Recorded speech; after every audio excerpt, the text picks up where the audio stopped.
everybody. Welcome to the last week of Ignite. So congratulations, you're almost there. 3 more classes. And today we get to talk about negotiations. So before we get started, I just want to ask, let me introduce co-instructor today is Rob Quinn. He's our broker here at Elevate. Morning, everyone. Morning. I'm Chris Mascarino, and I'll have Rob put our contact information in the chat in case anybody needs to get a hold of us for any reason. So, but before we get started, just want to ask, what are you hoping to get out of today's class? And feel free to unmute yourself and just blurt it out.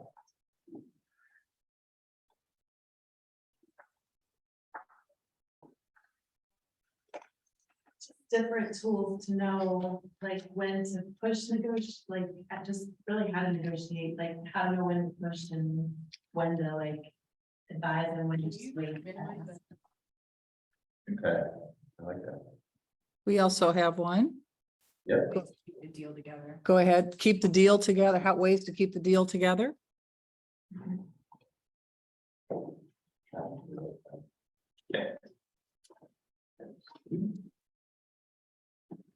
Anybody else?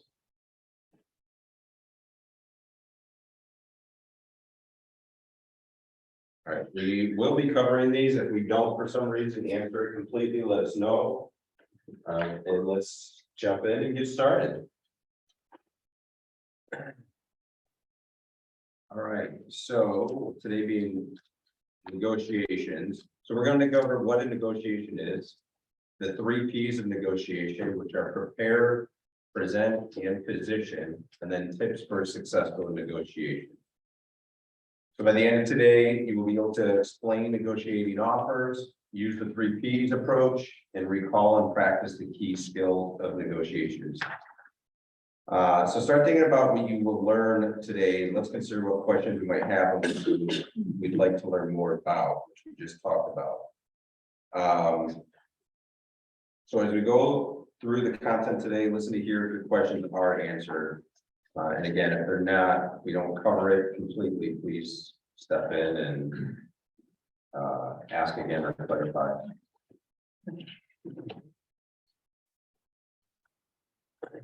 Someone read it. I have the quote up here. Can anybody read that for me real quick? Figure out how we share this here. You can't share my screen. Okay. I'll read it. So negotiating is not something to be avoided or feared. It's an everyday part of life. So does anybody have any limiting beliefs around negotiations or negotiating rather? Again, feel free to unmute yourself. I'm always worried that negotiating is gonna cause the deal to fall apart. Okay. If you didn't hear that, she said she's worried negotiations are gonna have the deal fall apart. Did I say that right? Mhm. Yeah. Thank you. Anybody else have any limiting beliefs? I'd say some I come across as just, not enough time in the business. So they're, concerned that they just don't have the experience. Yeah. Thank you, Rob. Yeah. Yeah. Oh, go I was ahead. gonna say that would be key for me, being a newbie, and I have Mhm. not Yeah. had that actual experience of. And it can be a little scary, fearful, right? Just, because I need the tools and. So car purchases are typically negotiated because they are higher dollar items that you intend to hold on to for a long time. So an even bigger purchase that is negotiated is buying and selling homes, as we know. So with negotiation, is such an important part of the real estate agent's job. I mean, it's really part of our job description, right? Is negotiating offers. And we learned about NAR statistics that a real estate agent ability to negotiate is one of the top reasons buyers and sellers will look for an agent to help them with their transaction.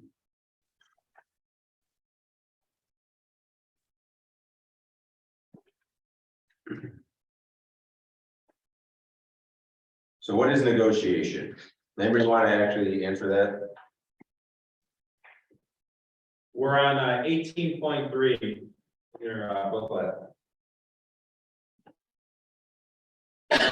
Anybody want to answer what a negotiation is? The negotiation is a bargaining process and is a bargaining process, and bargaining is a give it and take process between two or more parties, each with its own aims, needs, and viewpoints. Everyone involved is seeking to discover common ground and reach an agreement to settle a matter of mutual concern or resolve a conflict. Negotiation is where one of our WI4C2Ts plays a big role. Which one do you think that is? This is interactive.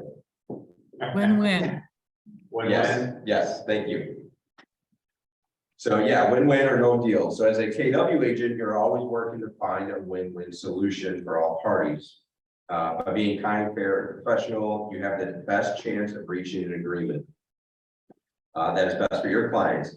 Finding common ground means that you, your clients, the co-op agent, and their clients are all getting what they need from the transaction. Never forget that you are building relationships with all parties from the first contact, which that is probably one of the most important things when starting negotiations is building the rapport with the other parties. And I know we're going to dive a little deeper into some of the tactics in it. And my personal opinion, and Rob jump in too, is calling and having a conversation with the co-broke is probably the most important thing to building a successful rapport. Doing it through an email or text, in my opinion, just isn't gonna, you can't read people's tonality. You don't know their body language. You don't know how they're saying something. Talking to them on the phone is going to give you a lot more clarity on what and how that other party is going to respond or react. Yeah, 100%. Making that phone call, don't rely on text or email. You never know what information they might be willing to share or not share. It just helps you, and then that way you can, like Chris said, build a rapport with whoever has the house listed for sale. So remember our WI4C2Ts, win-win or no deal, integrity in all things, communication, seek first to understand, trust starts with honesty, and then keep emotions under control, never be defensive. This is another really important one to take away is you need to leave your emotion at the door. This is a business transaction, and that's the way it should be approached. So if you start feeling your emotions come up, take a step back and talk with clarity around the actual transaction piece of it, not your emotions. Make sense? Yeah, I would say there's a lot of deals I get brought into or that are having issues, and I mean, the emotions all over the board. And so really taking a step back, and that's from my perspective, I get to come in, I don't, I haven't had the communication between the parties, so it's a lot clearer for me. So try and remove as much emotion as you can. And then give people grace, put yourself in other clients' shoes. Example, to understand that the buyer may be losing out on their dream home or whatever the case may be. And I tend to do that too with my clients sometimes is taking a look at it from all perspectives. So how can we make this a win-win situation? We're going to dive into those more important questions and things.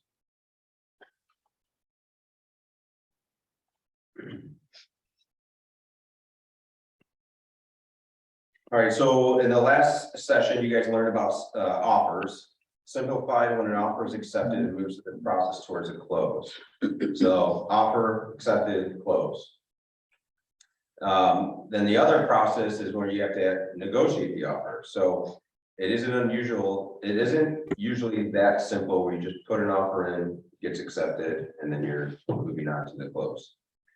If an offer is rejected or countered, we negotiate with the other side to reach a win-win agreement for everyone.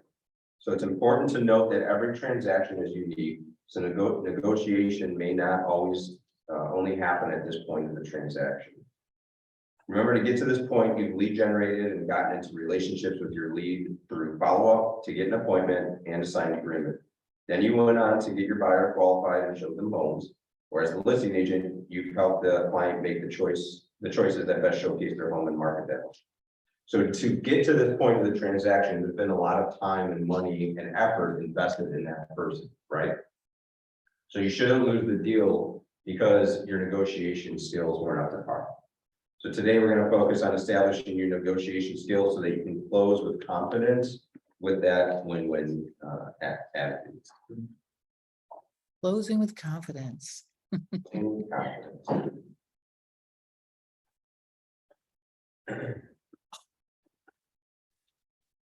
All right, so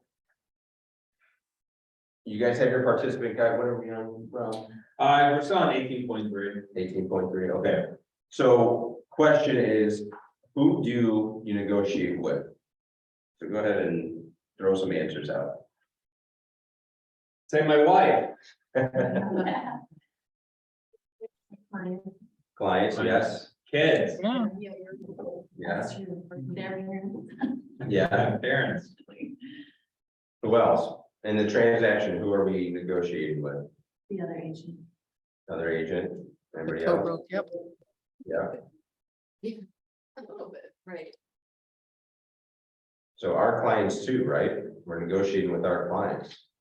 We're actually Sometimes, negotiating- What's that?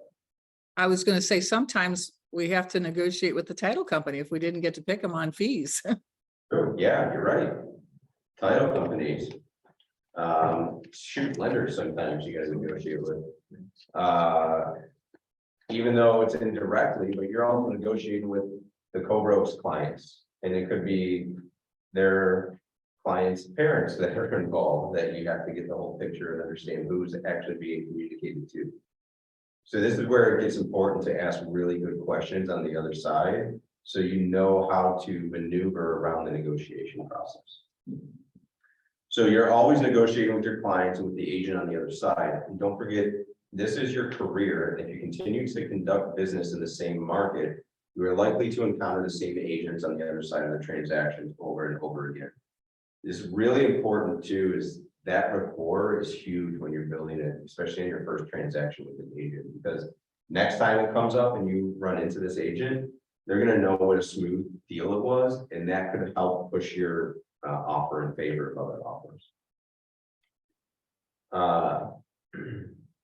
So now that you know who we negotiate with, what do you think gets negotiated in a transaction? Fire some off again. Price. Yep, right, probably the number one. time, Time, yeah, terms. What other kinds of terms? What are some terms that are negotiated? What's that? Possession date. Yeah, possession dates. Anything else? Repairs, Repair, yeah. If we're- Closing costs. Closing costs, yes. Possession. Yeah, you guys are nailing all of them, great. Negotiate title companies. Yeah. So the most common points of negotiations fall into one of two categories, either pricing or terms. Pricing is usually a primary factor in negotiations and is all about the cost of the property. So terms are either financial, time-based, or both. 18.3, right, yeah. Is that? Oh, closing costs, closing dates, repairs, etc. What are some additional terms you might negotiate during the transaction? Anything else you can think of? Occupancy before title transfer. Occupancy before title, okay. Things- Chattel. What was that? Chattel. Chattel, yeah, that's another one. What did you say? Things Okay. that stay or go. Yep. Anything else? So a few others to think about, lease backs, which I think you said, occupancy, appraisals, earnest money, an option fee, the furniture, household items, chattel, home warranties, and those are just to name a few. Is there any confusion, or does anybody have any misconceptions around the pricing versus terms? Part of it. That all make pretty much sense for everybody. And I think this is why it's so important to know who you're working with, to understand what's important to them. Some clients price matters, and that's first and foremost, and some it's not as big of a. Concern versus the other terms that can go on with an agreement, so it's really important that we know and understand our clients. And that's why we make the call to the list agent to understand if they're willing to share the seller's perspective. Maybe the seller cares more about being able to stay in the house after it closes for a month versus getting an extra $5,000. So it's important to know our clients and obviously to make that phone call, to understand if they're willing to share the seller, what's important to the seller. Thanks, Rob. That's a perfect Alicia. segue. Oh, go ahead. Alicia Barton mentioned point of sale. Yeah. Did you already talk Well, about that? We did not talk about point of sale, and yeah, there's stuff that you would have to negotiate if that comes up. Absolutely. That's a good one. I'll say with point of sale, it's really important you look into the specific city. Every city is different. So you need to, go to the city's website to understand that, just because it can vary. And I don't know if I mentioned this, Rob is our broker here at Elevate, so he's gonna be chiming in with some great Yes. tips for us. Appreciate it. Thanks, Rob. So that was a great segue though into the next thing is questions. So a way that you can use question to determine what might be negotiated is to ask the other agent, what is important to the seller besides price? And how many do that? How many call the agents and yes, we should all be doing that. What is that? So for this first section, let's hear a few ahas that you have so far. So please unmute yourself. Let's get 3 ahas so far from this. 2 to 3.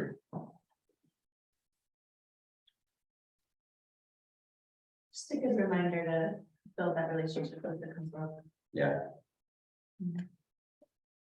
Love that one. Yeah, and I don't know if you guys have ever gotten this, but I'll call agents to negotiate a deal or let them know an offer's coming, or even after an offer's been accepted. And I always will get a response, not always, but I get a response a lot that says, please text me. And that's the way they want to communicate is via text. In my opinion, they're not doing their fiduciary duty to their client by communicating with an agent through text. That's my opinion. No, that's a fact. That's a fact. Thanks. And I think you owe it to the client and yourself to get on a phone call with that other agent. So that's my personal opinion about that. Any other ahas? Okay, so next we are going to talk about the 3 Ps of negotiation. Anybody know what the 3 Ps of negotiation are? 18.4, it's there. Prepare, present, position. Yeah, Very good. Thank you. It is prepare, present, and position. So negotiation is a skill that anyone can learn and can be perfected with experience. The best practice you can follow is the 3 Ps of negotiation. Prepare, present, and position. At a high level, this is the model. So prepare, is that 18.4. yeah. Yep. Cool. So somebody read those for me. Who can read prepare? Go ahead. Preparation is the key to building confidence and ensuring a smooth negotiation process. Awesome. Present. Who wants to take present? I'll take it. Move into the negotiation process by presenting the offer. And position, lastly. Move. Both parties both there until you have full agreement. Thank you. All right, so throughout this next section, we're going to go into depth into each one of these pieces. We're going to spend some time practicing and role modeling each step. If you need more practice after today's session, you can always use the enrichment time in Ignite to find a partner or practice. I always encourage everybody, find a role play partner, find an accountability partner. Whether you're new or seasoned, you're not the best out there. You can always get better. So work with somebody to help develop those skills. And we're gonna need these skills more so now than we have in the last couple of years. The more you practice, just the better you're gonna get. All right, so the first P is prepare. So these details of the actions and steps that you'll take before entering the negotiation. So the first thing is know your goal. What is the outcome that you're trying to reach here? So have a clear goal for reaching a win-win agreement in which both the buyer and seller are satisfied with the outcome of your negotiation. Remind your client of their motivation for moving or buying the house, and that when the contract closes, they'll be able to move on with their lives. So first step is understanding your client's goals. Very clear on that, asking really good questions. They were buying, why were they buying it? Why was that important to them? What are they, if the transaction doesn't go through, what's the alternative outcome for them? So if you're familiar with the pain cycle, pleasure to pain cycle, you want to take them from if this didn't happen versus, well, what if it didn't happen? And if it didn't happen, what's the outcome of your life going to be like now? So it's really taking them through that, basically. That's what I try to do. Yeah, I think it's really important to have these conversations up front with our clients, because especially for buyers, we know how motivated they are. You know, what's the purpose that they're looking to move, the time frame. Same goes for sellers. You know, you could have a seller just wants to put their house on the market just to see what happens activity wise. Yet, you know, we want motivated sellers and buyers. Right. So know your client. Again, when we're just talking about, make sure you fully understand your client's goals. Learn the areas in which they are willing to negotiate and where they will stand firm. So this is also extremely important, understanding where you can leverage your client's motivation. Think ahead, anticipate what the other party intends to get out of the negotiation. Write down how you think they may counter the offer and how you plan to handle it. So something I always do is I always prep my clients for different scenarios that could happen in a negotiation. So if we're negotiating price or terms, say, okay, well, here's how they could respond. What do you want to do if they do that? Or what can I say if they go this direction versus this direction? So play those out with your client so you're very clear on expectations and what's moving forward. And that's the other thing, and I don't know if they talk about that, is expectations. Oh yeah, it's the next one, set clear expectations. What a great segue. So leading into that, prior to meeting with the other party, set the clear and realistic expectations with your client. Then under promise and over deliver. So stress the importance of moving quickly to create a sense of urgency. Part of setting clear expectations with your client is being clear that win and lose agreements are likely to be rejected by the other side. So set yourself up for success and make it a win-win. So it's exactly what I was saying, is just setting those expectations that if you know that it's going to be a tough term to negotiate, letting your client know that, hey, we can go and do that. Obviously, you're going to do what ultimately your clients want you to do, but this could be the negative outcome of it. Are you okay with that? Yeah, I think we're put in tough spots sometimes by our clients and what they want. So it goes back to the expectations. We're the professionals, so we really need to give them, at the end of the day, we're going to present what they want us to present. Yeah, I mean, you really need to speak up and like Chris said, inform them, okay, if you want this, you know, this might be the outcome. It might be. I mean, it's not 100% yet. I mean, you're just setting expectations. Or if you want this, and that's more important, what are you willing to give up in order to get that too? So seeing what they're willing to give and take. Number 5, be informed before making an offer or counter offer. It's a good practice to speak with 2 other agents. Ask open-ended questions and use active listening to find out as much as you can about the other party and their agent. This helps you know with whom you are negotiating and what points you will negotiate, where you and your clients have leverage. I love this. Honestly, I probably should do this more, is talk with other agents during negotiations. And again, it goes back to script and role playing. So if you have a script and role play partner, you should be calling that person and doing your negotiations with them before you call your client.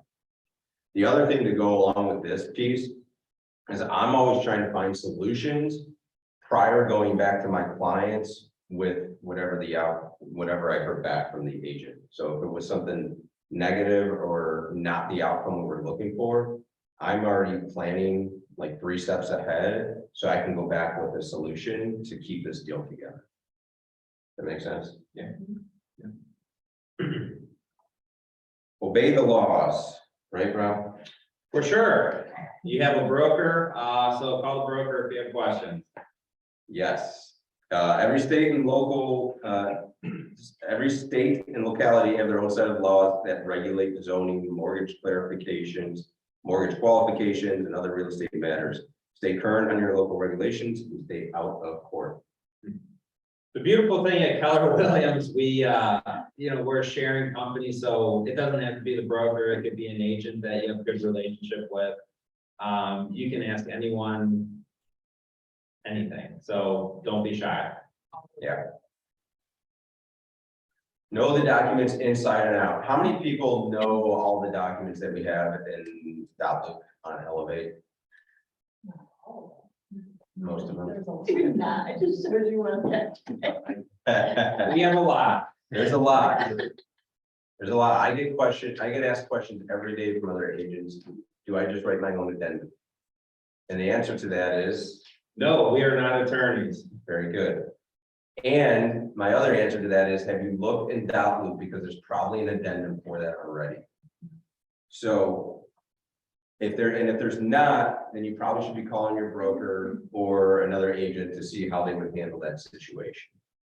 I encourage, and I just learned from Rob a couple months ago, there was a document in Outlook. I had no idea that was in there. And now I use it like almost on every transaction. So get into those documents in Outlook, or ask your broker or your team leader or whoever, so that you can really be well versed in all of those things. Especially the purchase agreement, I can't say this enough. We need to know it inside and out, so that way when our clients, hopefully you're going through it with them when you're, writing up the offer, that you can explain it and you don't have to, kind of be awkward and try and answer their question without really knowing the answer. Just knowing that purchase agreement inside and out, I mean, this is our profession, so we really need to take the time to go through it and to learn it. I got a question. So we're, as listing agents, we're receiving offers on different purchase agreements from different brokerages. Rob, what's your recommendation if we do receive one that's kind of not? Not normal. Yes. Not the norm. Review it, and then I would bring it to your broker's attention and have them review it too. Yeah. Okay. I like that. That ran across, and I'm sure some of you guys have ran across some really funky contracts. Yeah, in Toledo, they do it differently, and so we're part of different MLSs across the state, so it is done differently in different areas. So before moving on, I want to wrap up the prepare part. Any questions around this, takeaways, ahas, that we can talk or walk through right now?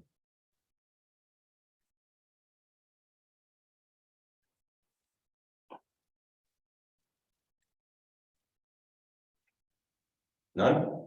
Everybody's good on this? Okay.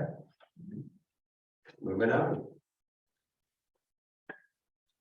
All right, so I'm gonna have everybody turn to their purposeful questions in their participant guide.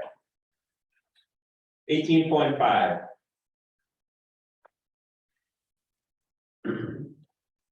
Understanding the right questions to ask is important to the negotiation process and to being able to prepare in the most comprehensive way.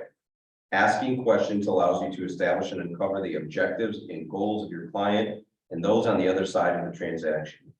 By asking questions, you gain more information. As you gain more information, you will strengthen your ability to negotiate and increase your chances of having a win-win negotiation. Here are some benefits of asking great questions. 1, it provides you with the points you will negotiate on. 2, it provides insight on where you and your client will have leverage. 3, it sets clear expectations. 4, allows you to get to know your client and their goal. And lastly, it helps you learn what will make it a win-win negotiation for both parties.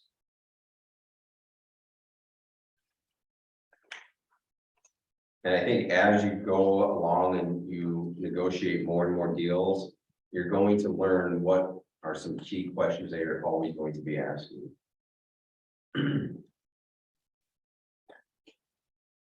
At a basic level, there are two types of questions, open-ended and closed-ended. Open-ended questions are questions that have unlimited responses. So for example, what additional information should I know? What is important about closing in 30 days? How do you feel about that? Closed-ended questions are just the opposite, just one word or single word answers, often yes or no. So do you have to sell your home by a specific date? Do you know, or do you have any other offers? What is the bottom line price you will consider? So why is it more beneficial to use open-ended questions versus closed-ended questions? More information. 100%, yes. Anything else? Anybody else want to add to that? It keeps the dialogue going. It usually their answer will give you another question you can ask. Absolutely. I love that. Actually, you get deeper into it with really good questions and you get that other agent talking. I found that sometimes they start negotiating against themselves, which is great because they're giving you way more information than they probably should. We're still building rapport and trust too with our clients. Right. Yeah, and I love that, Karen. The more you can provide and show your clients that you're working hard on the other end, the more they're gonna have confidence in you and what you're doing too. Just lead into that awesome experience for transaction. All right, so let's dig into some specific questions that can help you learn about your client's needs and create a focus for negotiation. So there's two options. What would happen if, and I'm gonna have somebody read this. So you guys all have that on your. We don't, but, so Okay. what would happen if, it helps you anticipate the next steps of the negotiation? And the other question is, why is that important? So this is gonna help you gain more information and get more insights. So let's see how this works in a real world setting with a quick role play. Let's see, so it's, I guess, so who wants to role play with me? Or Rob, you want to do this? Sure. Okay, Love to. make it easy.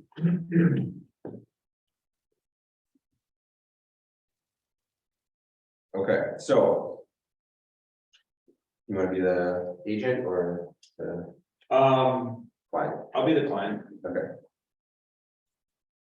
So, Rob, we have the initial offer and they have countered us at 210,000. And I just wanted to see what your thoughts were about that counter when we were initially at 200. Yeah, I mean, I didn't want to get to 210, so I was hoping to be closer to, you know, between around 200, maybe 205 at the most. I got you. I totally understand. So if we're not able to make that 210 price work, or the 205 price work, and you told me you guys love this house, like it checks every single box. What's going to happen if we don't come to terms on this home? For you and the family? Yeah, we'll be pretty disappointed. You will. Mhm. And we've been looking for a while now, right? Yeah, we have. Gotcha. So, why is it so important to you to get this house at 205,000 versus the 210,000? Yeah, I just want to feel like I'm getting a little bit off. I got you. Yeah, I totally understand. So, and going back to the original offer, we came in about $20,000 under asking. So if you want to look at it that way, we are actually getting it under where they were marketing the home at. So in my opinion, I think you're getting a really good deal, but it's your choice that you have to be comfortable with if we can't get into that 205 number. Yeah, I mean, if that's what we have to do, I mean, we don't want to lose that stuff. All right, great. So I'm gonna go back and I'm gonna shoot for that 205, but I just you know, want to make sure we're on the same page in case they reject that and they're sticking firm on their 210, that, you know, you're gonna be okay to move forward with that. Okay. Awesome. Any feedback, questions? Does that make sense? Sound good, Rob? No, I think it's good. I mean, you're going back to your motivation, your pain points, you know, the reasoning why. At the end of the day, is the $5,000 worth it? If it's a house, you absolutely love. It. Yeah, and that would have been my next conversation with them too, is if we didn't get the 205 he wanted, would have been, is it worth walking away for $5,000? And showing the numbers, like, this is what it looks like. That's a great example. Also, that question, what would happen if when you're working with a buyer and they want to ask for a bunch of minor repairs? Going back to your client and saying, what would happen if the seller decides that they just don't want to do anything at all? When we ask for repairs, we're opening up the contract. Are you willing to lose this deal over these repairs, or are there some that aren't that important to you? Yeah, I love that, Karen.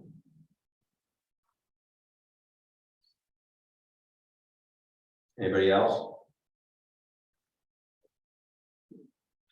I'll just add, I think, one thing we didn't touch on, the importance when you're speaking with someone to make sure you're speaking to, if there's two people or whoever is involved in this decision process, it's not just one person.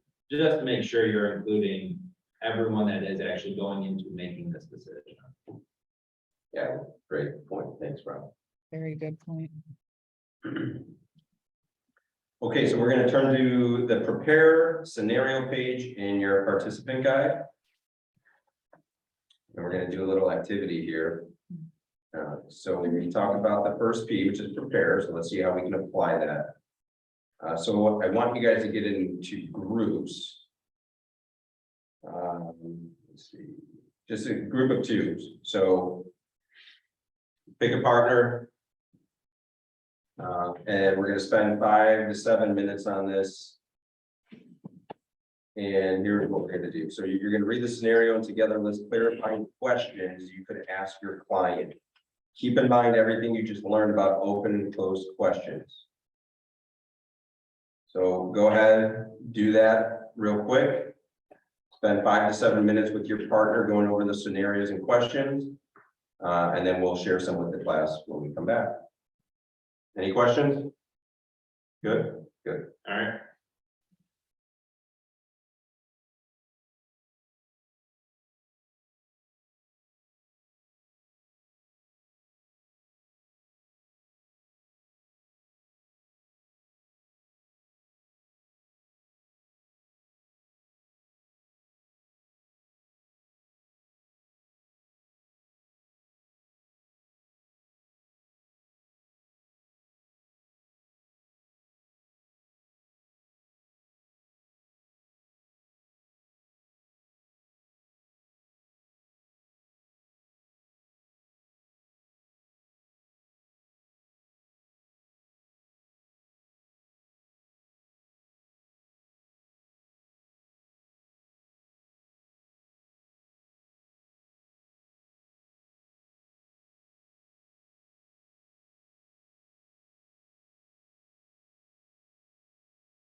I mean. All right, 2 more minutes.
Yep.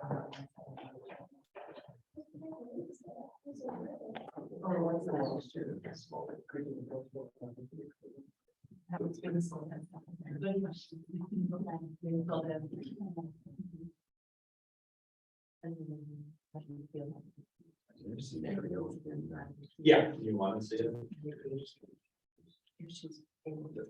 Yeah.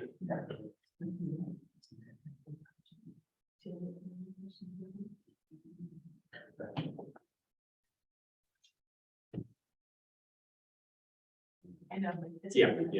All right, guys, let's bring it back. So give you a couple seconds to get situated. And when somebody's ready, share with the group, what you guys discovered. There's some questions. Go ahead. We said that one of our questions would be to the buyer, if we love this house so much, why are you offering $20,000 less? Okay, And let them. All right, well, I could stop there. okay. So if you love it so much, why are you offering so little? Okay, good. Who else? One of the questions we came up with is if your offer to get accepted, would you be up for the challenge of completing the roof repairs? Like, what if the roof ends up needing to be completely replaced, there's unforeseen things that we wouldn't know until inspection, things like that, or would you be up for that challenge? Okay, so if it did get accepted, are you up for the challenge to making these repairs? And do you have the means? Yeah. And do you have the means to do the repairs? I love that. Very good. Anybody else? Another question, Oh, another question we had was, if they counter offer, what's the highest you're willing to go? yeah, great question. So she said, if they counter, what's the highest you're going to go on the house? Awesome. Anyone have anything different on Zoom? We want to dig into what we know about the things that will need to be repaired. So if there were any prior offers, are there inspections available? They know that there's a roof leak. Did they happen to get a quote to see, so we know how much it's going to cost to fix it? When's the lease up? What else?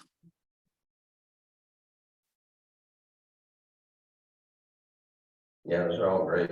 Even just her motivation for moving, honestly, would be a good one, because she is renting, like, are you ready? Why do you want to move into a house? Yeah. Yeah, absolutely. Why do you want to buy? You don't want to be a renter anymore. I know it doesn't say in there, but she married, she had kids, she's looking for more space. There can be a lot of other factors that are motivators for her to purchase this home. So dig deep. Always ask more, what's the word, like when you're What's that?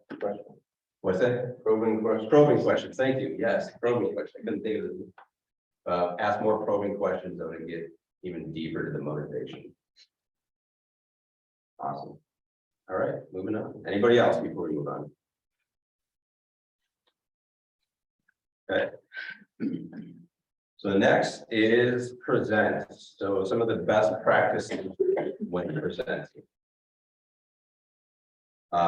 So let's go over some of the best practices. Keep in mind when presenting through the co-op agent.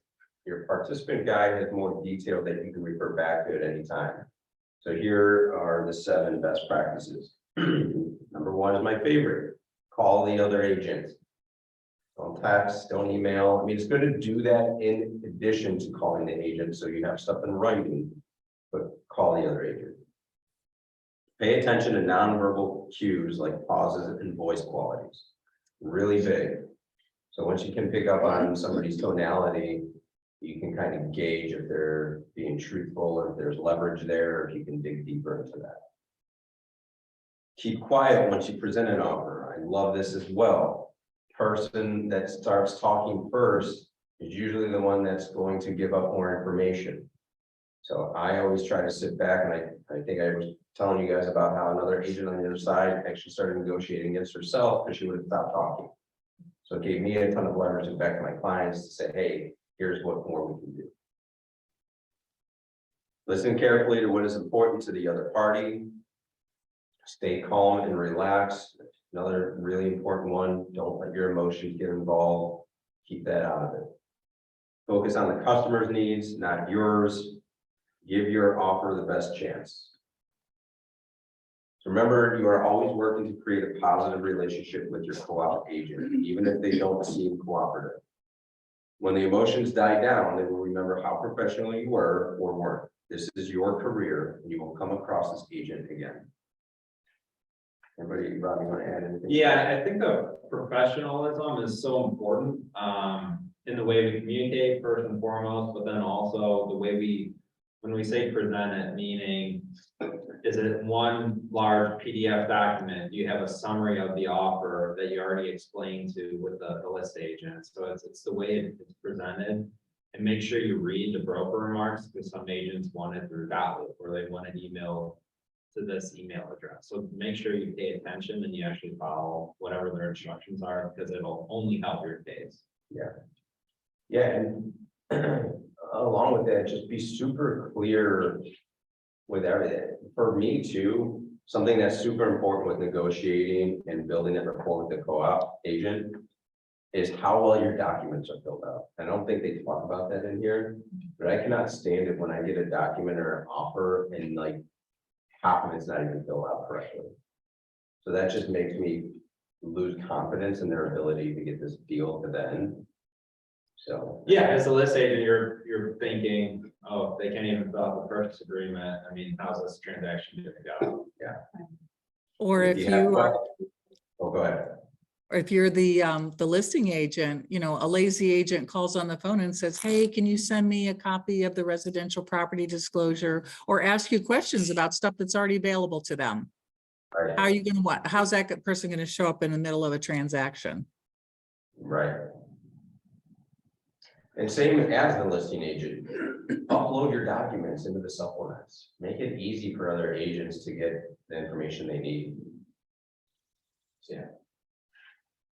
Should almost be a requirement, you know? Should be.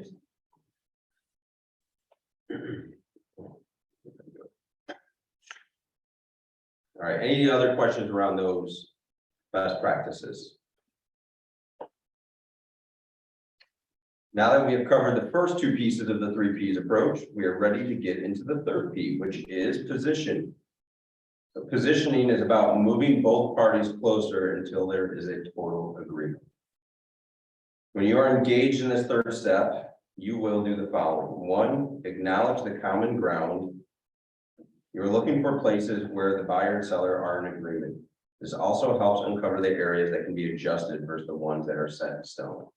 And I think we talked about this a little bit, is if, you know, something's really important for your client, what are they willing to give up in order to make this a win-win situation? 2 is Then use what and how questions. These specific types of questions will help you better understand the priorities on the other side of the table. In your participant guide, it has some more details on using what and how questions that will be useful when you are negotiating. So definitely go through those. A good habit too is actually writing these out. So if you want to get better at the questions, just write them out a couple times a day. Understand that this is a process. Sometimes you would have to go back and forth multiple times to come to an agreement. And lastly, remember the WI4C2Ts. Know when to walk away from a deal that is not going to be a win-win without damaging relationships in the process. I think this is huge. For me, it's always keeping what is going to be best for my clients in mind. So what are their needs? What is going to be the best scenario for them? And I literally tell my clients sometimes, if I don't get a good feeling, like, I don't think you should take this offer, or I don't think you should do this. It's your decision, but this is my opinion. And I'm gonna be honest with them. And that's what we should be doing with our clients, is being honest with them. Yeah, with that being said, I mean, we don't want to answer for our clients without having a conversation first. I know that was discussed last week. It is a huge pet peeve of mine. We shouldn't initially just respond, oh, they're not gonna go for that, or, you know, they want this. You never know when you go back and have a conversation, things change for our clients, so make sure you do that. Yeah, because sometimes even though you have a good relationship with them, they're not telling you everything. They're not disclosing that deep down information that they haven't even maybe thought about yet until something comes to the table. So you don't ever know what they're gonna decide to do. Thanks, Rob.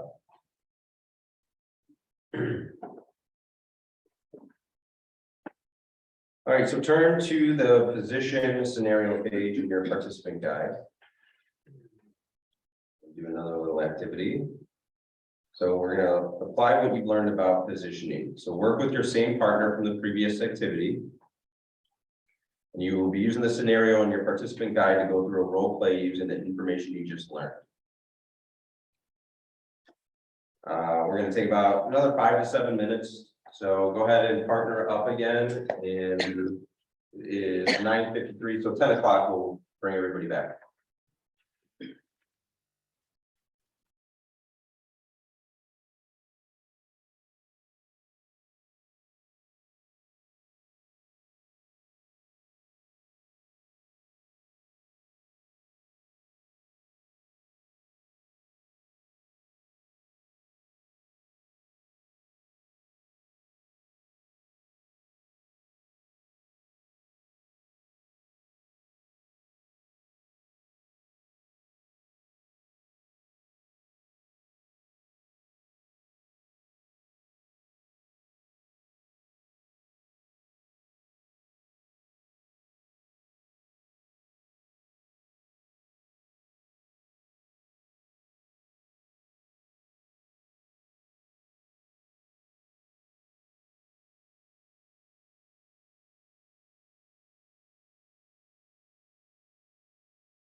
Okay, let's bring it back. Give you 30 seconds to get situated.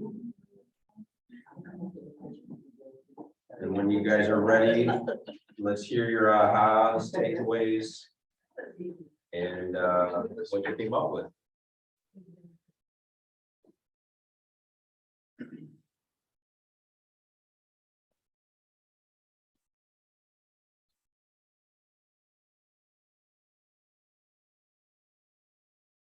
Anybody? Do you want to know the agreement or the process?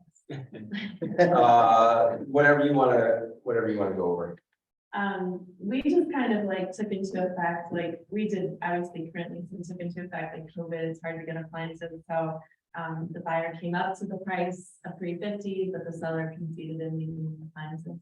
And then they, reaffirmed the agreement that they both wanted it to happen as quickly as possible, which really makes them a good fit for each other. Cool, thank you. Everybody else, let's get at least one more from somebody on Zoom.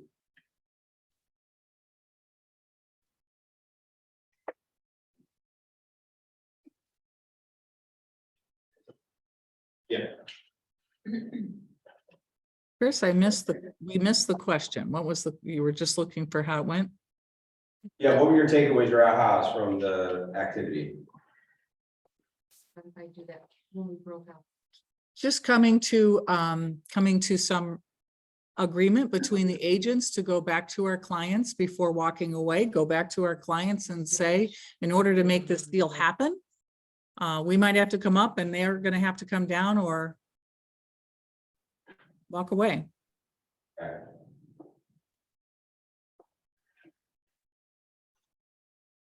Was this helpful going through this exercise? So something else you can do with this too is, again, if you have that role play partner, take some time and go back through these to recreate different scenarios and how you can negotiate different terms. It's just going to help you as you get into negotiation. I think everybody would agree with me, there's no same deal out there. Every single one is different. You're gonna come across different things every time. And sometimes things that come up, you're like, how the hell did that even come up? Like, you have no clue. So the more you play around with these scenarios, just the better off and more prepared you're gonna be.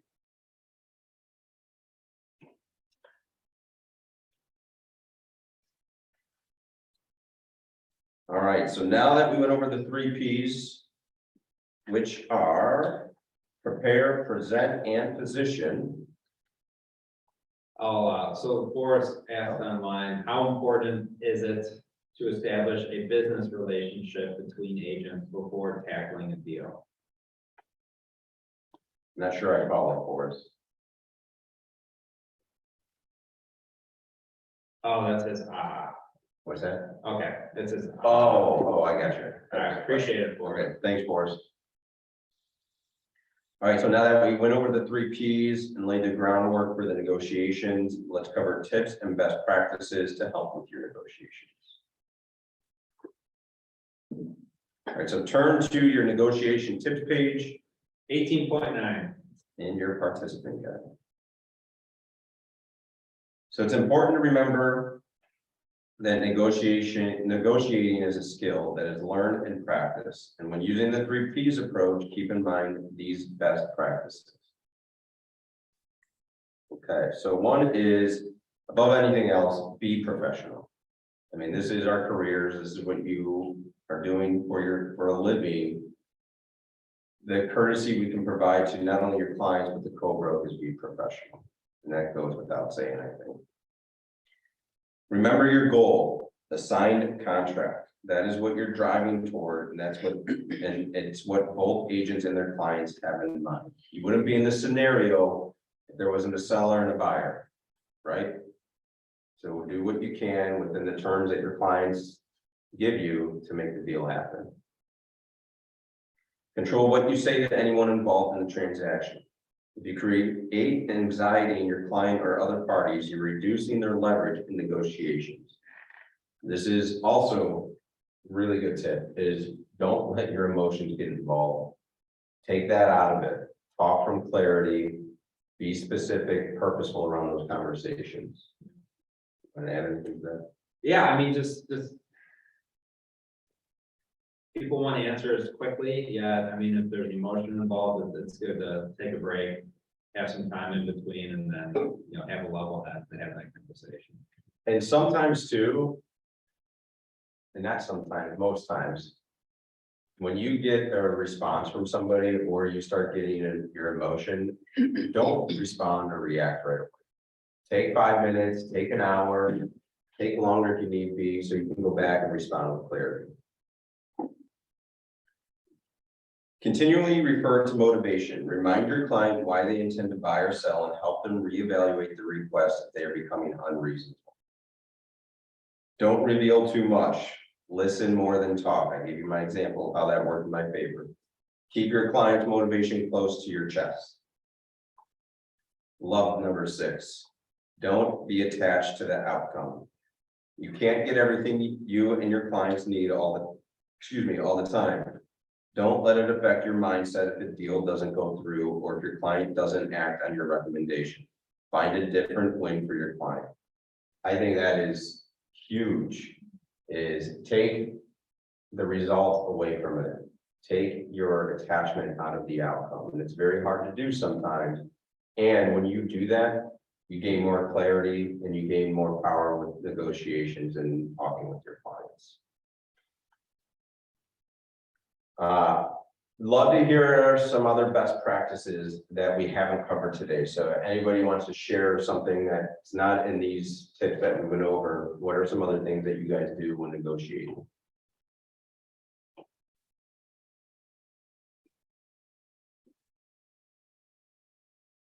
Or what's your favorite thing to do when negotiating? Say it again, Alicia. Be prompt in your replies. To everybody. Be prompt in your replies to everybody. Yeah, I like that. That's good. And don't, if it's a simple answer, why draw it out for 24 hours? If it's something that is going to need a little bit more clarification, communicate that with the other agent and your clients. Hey, this might take a day for us to get a response. I love that. Thank you. Take the time to repeat what you think you heard. To see, Yeah. seek to understand.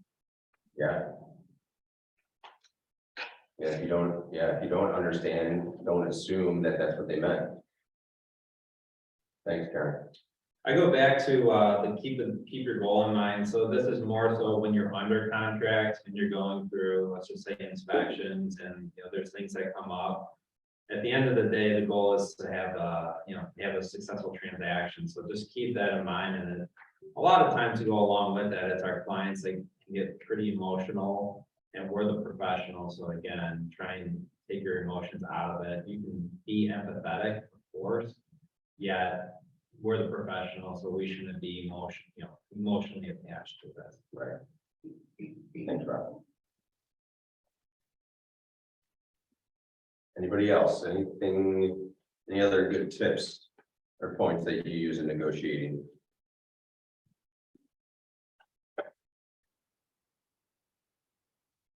No. Jason, you got any good ones? No, wait a second.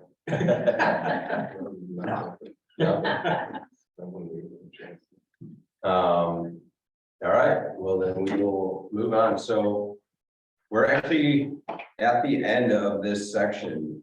So today's session, we started off discovering what negotiation is related to a real estate transaction. You then learned about the 3 Ps approach that helps to provide a framework from when you are negotiating. Finally, we covered some best practices and tips to keep in mind. So before we wrap up and you get some time back in your day, well, one, utilize this time to lead generate and go drum up some business. So I would definitely take this extra time you're going to get back, be purposeful about it, and do some lead generation. But let's hear from you on what some of your ahas have been from what you learned today. So let's get 3 ahas before we wrap up. And any questions too, if there's something we didn't clarify or go over, now's the time. So ask your questions and let's get some aha. Hey, Chris, on Zoom. So one thing I know that I've been implementing into, we'll just call it my daily activities prior to lead gen, was, and it kind of goes full circle around this topic of, how to best negotiate for, your client, but also, between parties, making sure that I like on a list, write out who I need to follow up with. Like maybe I got email back in the evening, and it's just a matter of me making sure that anything that's imperative that I take care of ASAP is written down. And then if I need additional time to converse with my client, I simply send out in a simple text to the other agent, hey, we will need until this evening to get back to you regarding this. So at the very least, I'm communicating our need for some additional time within, the allotted time that we have, within the transaction, just to make sure that they're aware that we're taking care of it, instead of, not having any good news for them or whatever you might drum up in your head and just kind of pushing it off.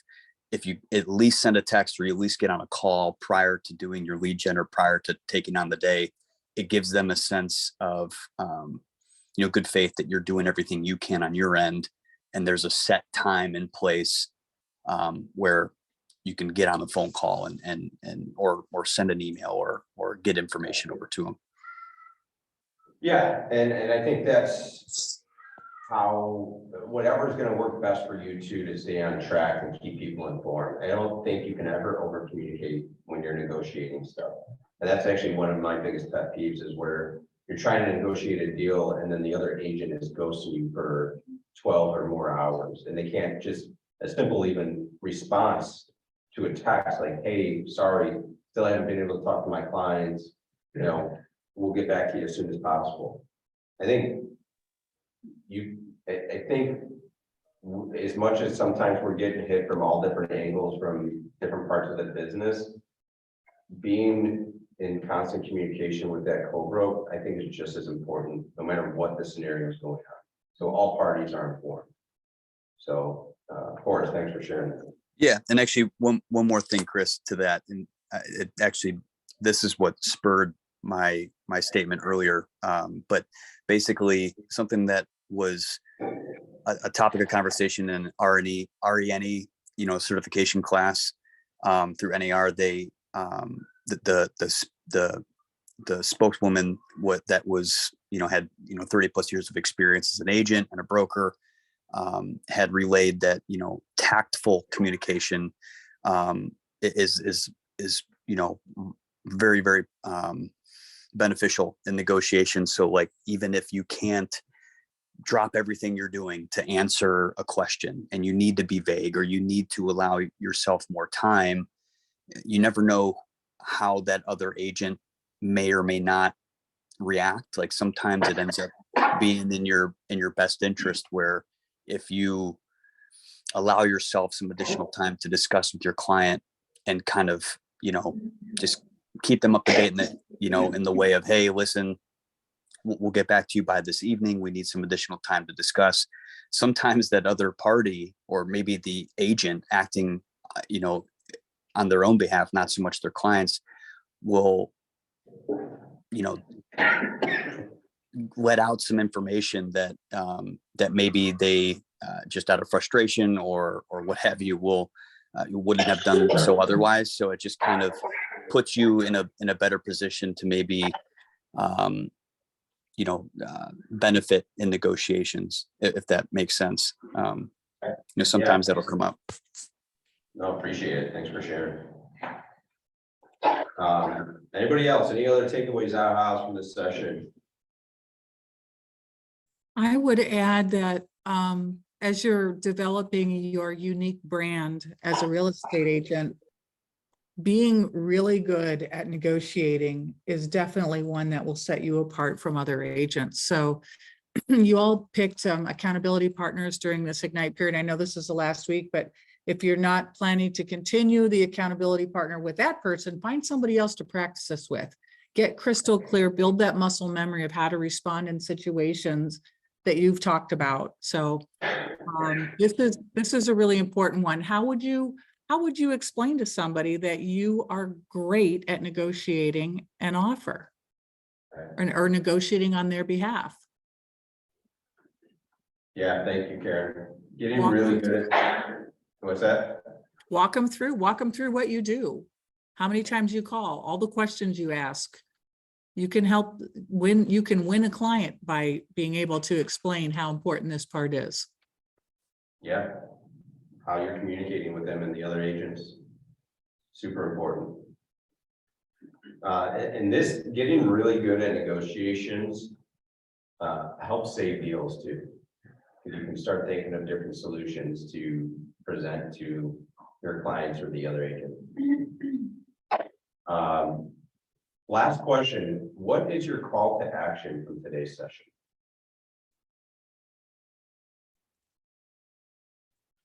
If one or two, Practice script. practice scripts, I love that. So who are you gonna practice with? Probably Erin. Then Erin. What's that? I see Erin today, so I'll probably practice with her for a little bit. Okay. And for how long will you practice with her? Okay. How long will you practice with her? At least a half hour if I can. Okay, Mhm. awesome. Anybody else? Any other call to actions?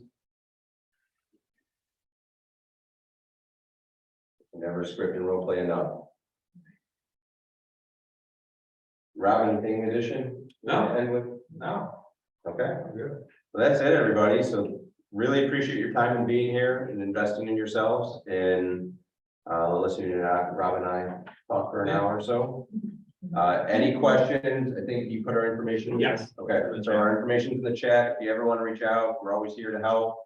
If you have any contract questions, you're from Elevate, Rob is your guy. Please talk to him and have a great November 1st. Happy November. Maybe I'll be up for Christmas tree today. Yeah, me too. Oh, I am. It's still a little early. All right. All right, thank you. Thank you.